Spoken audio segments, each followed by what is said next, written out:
Hello hello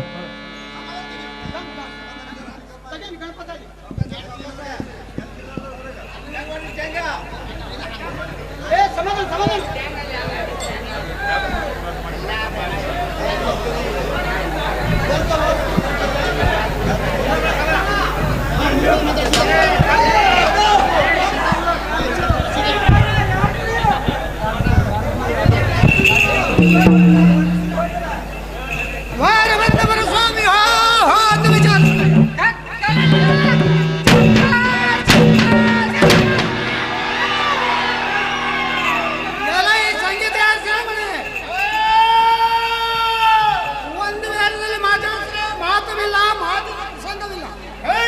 ಇವರು ಯಾರ್ಯಾರು ಯಾರಿಲ್ಲ ನೀವೇ ಮಾತಾಡ್ತಿದ್ದ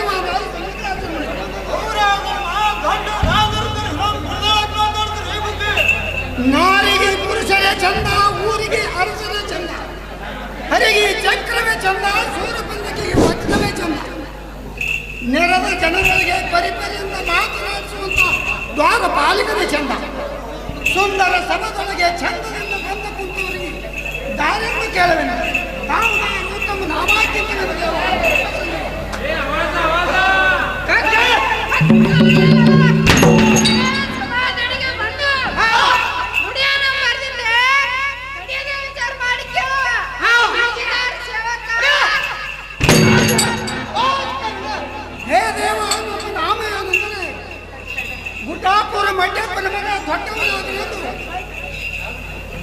ಗುಡ್ಡಾಪುರ ಮಂಡ್ಯಪ್ಪನ ಮಗ ದೊಡ್ಡವನಾದ್ರೆಂದು ಹೆಣ್ಣು ಹುಡುಕಿ ಮದುವೆ ಮಾಡ್ಕೋಬೇಕಂತ ಹೇಳಿ ಬಡ್ಡೊಡಿಗೆಗೆ ನಾವಾದೆ. ಬಡ್ಡೊಡಿಗೆ ದೊಡ್ಡ ಸೌಕಾರ ಮನೆಯಲ್ಲಿ ದೊಡ್ಡ ಹೆಣ್ಣ ಗಿಡ್ಡ ಹೆಣ್ಣ ನಡಸನ್ನ ಲಕ್ಷ ಸುತ್ತ ಕುಡಿತೇನೆಂದು ಅಡ್ವಾಸಿ ಬಿಟ್ಟಿದ್ದರು. ಹೆಣ್ಣು ಹುಡುಕಕ್ಕೆ ಹೋಗೋಗಳಿಗೆ ಕಡವಂಗಾಗಿ ಒಂದರ ಬುಡ್ಡವನ ಮನೆಯಲ್ಲಿ ಹೆಣ್ಣು ನೋಡಿದ್ರೆ ಅತಿ ಸುಂದರವಾಗಿತ್ತು. ಹಾಗೆ ಕಣ್ಣ ಕೂಗಡಿಗಳನ್ನು ಒಳಗೆ ಸೇರಿಕೊಂಡು ಮೂಗಿನ ಕೆನ್ನೆ ಇದ್ದಿದ್ದಿಲ್ಲ. ಎಡಕಂತ ಗಾಡಿಗೆ ಸಿಕ್ಕು ತೊಡೆ ಹಿಡಿದು ಕಾಲು ಕಡಿದು ಕಡಿಗಾಗಿ ಹೋಗಿತ್ತು. ಹೆಣ್ಣು ಹುಡುಕಕ್ಕೆ ದೇವರೇ ಕೂಡಿಸಿ ಕೊಟ್ಟನೆಂದು ಬೇಡದಷ್ಟು ಡಾಗಿಣಿ ಕೊಡ್ತಾನೆಂದು ಮಾತಾಡಿದ ಮೇಲೆ ಕಡಿವಿನ ಊಟ ಮಾಡಿ ಬರುವಾಗ ಅವರ ತಾಯಿಯನ್ನು ಕೇಳಲಿಕ್ಕೆ ಹೋದರೆ ಉದಿಕೆ ಉದಿಕೆ ಉದಾತಂಗೆ ಪೋ ಎಂದ ಮಾತಿನ ಅರ್ಥವಾಗಲಾರೆ ನಾನು ಉದ್ದಕ್ಕೆ ಬಿದ್ದೇನೆ. ಇಂಥ ಬುದ್ಧಿಗೇಡಿ ಸಾರಥಿ ಸಾರಥಿ ತಾವುದಾರು ರಾಜ ರವಿಪಡಿ ತೇಜ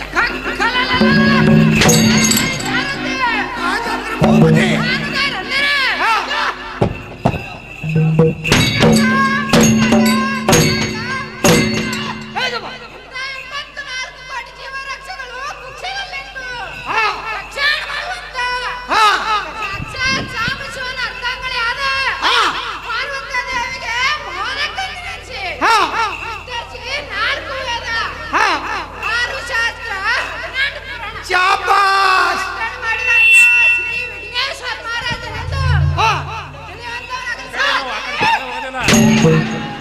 ಶ್ರೀ ವೆಂಕಟೇಶ್ವರ ಮಹಾರಾಜರಾದ್ರೆ ಬಹಳ ಸಹಜವಾಯಿತು.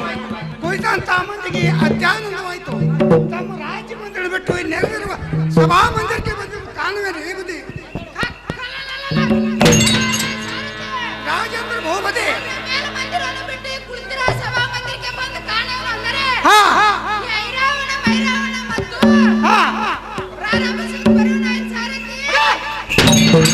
ಬಂದ್ರೆ ಬಹಳ ಸಹಜವಾಯ್ತು. ಮುಂದೆ ಆದ್ಯ ಹೇಳುವಂತವ್ರೆ ಅದೇನಿರೋದು ಹರಿಸದಿಂದ ಹೇಳಿ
ಭೂಪತಿ ಚೆನ್ನಾಗಿ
ರಾಜೇಂದ್ರ ಭೂಪತಿ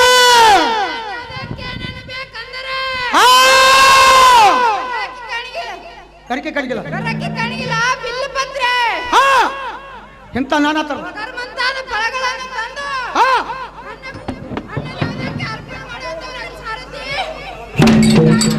ಅತಿ ಜಾಗ್ರತೆಯಿಂದ ಅರ್ಪಣೆ ಮಾಡ್ತೇವೆ ಮೊದಲು ಆದ್ರಿಂದ ಹೇಳುವಂತನಾಗಿರಿ